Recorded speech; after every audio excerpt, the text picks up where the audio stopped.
Mendengar nama negara Djibouti mungkin akan terasa asing untuk banyak orang. Negara satu ini memang tidak terkenal seperti negara lain. Djibouti merupakan sebuah negara kecil di Afrika Timur yang dikenal sebagai salah satu negara dengan cuaca panas paling ekstrim di dunia. Wilayahnya beriklim subtropis yang panas dan gersang, sehingga temperatur tinggi menjadi hal umum yang terjadi setiap tahun. Suhu harian rata-rata di negara Djibouti mencapai 32 hingga 41 derajat Celcius. Karena cuaca panas, negara ini pun mengalami masalah serius dalam hal air bersih, baik untuk minum ataupun mandi. Karena itu, di Djibouti, mandi dianggap sebagai suatu yang istimewa. Lebih dari itu, terdapat sebuah kebiasaan di Djibouti di mana penduduknya cenderung berbicara dengan volume yang sangat pelan. Hal ini dilakukan agar mereka tidak kehilangan cairan tubuh akibat penguapan yang terjadi saat berbicara dengan volume keras.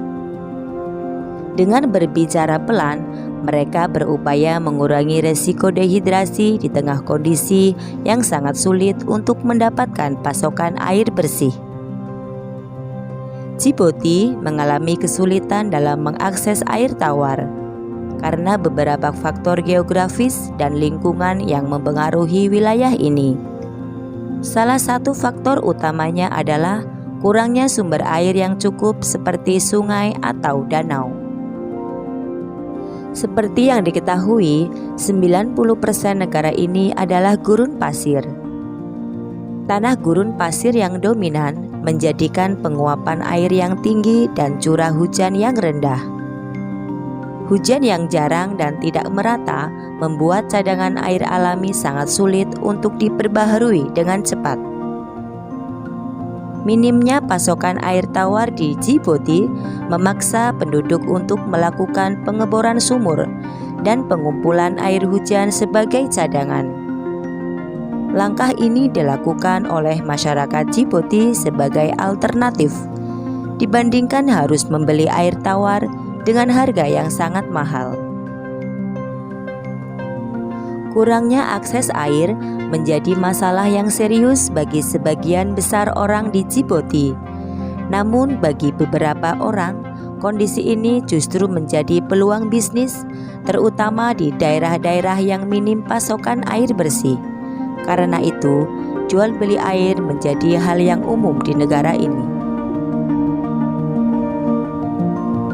Kekurangan air bersih telah mendorong munculnya bisnis jual beli air, di mana orang-orang dapat membeli air dalam jumlah tertentu guna memenuhi kebutuhan sehari-hari seperti minum, memasak, dan juga mandi.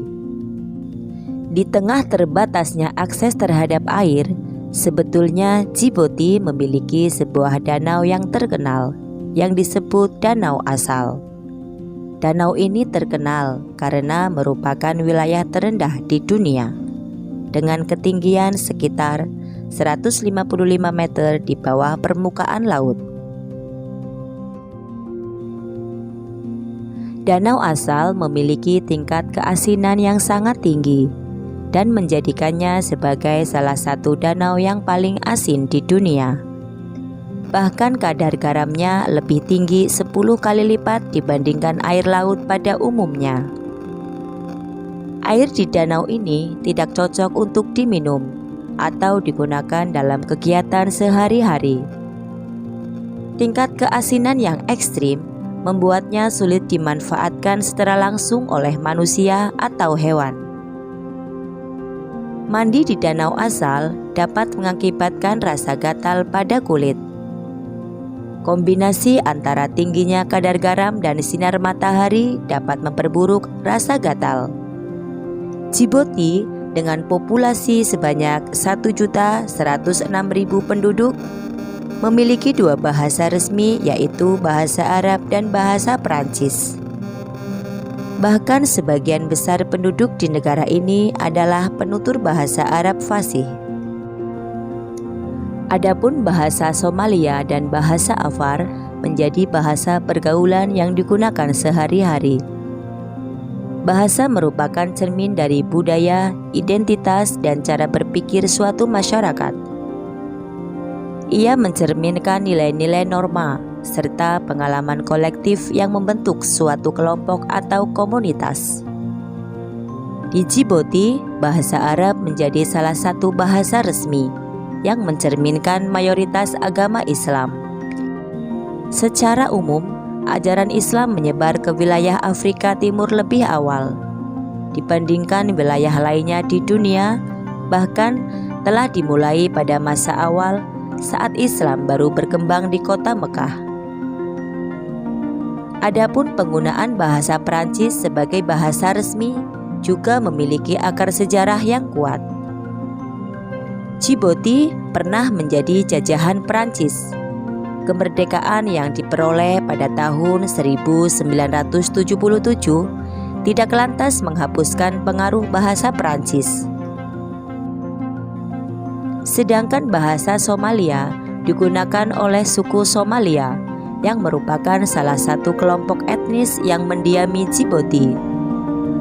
Sementara itu, bahasa Afar juga memiliki peranan penting dalam menggambarkan etnis Afar, salah satu suku yang menjadi bagian dari beberapa etnis di negara Djibouti.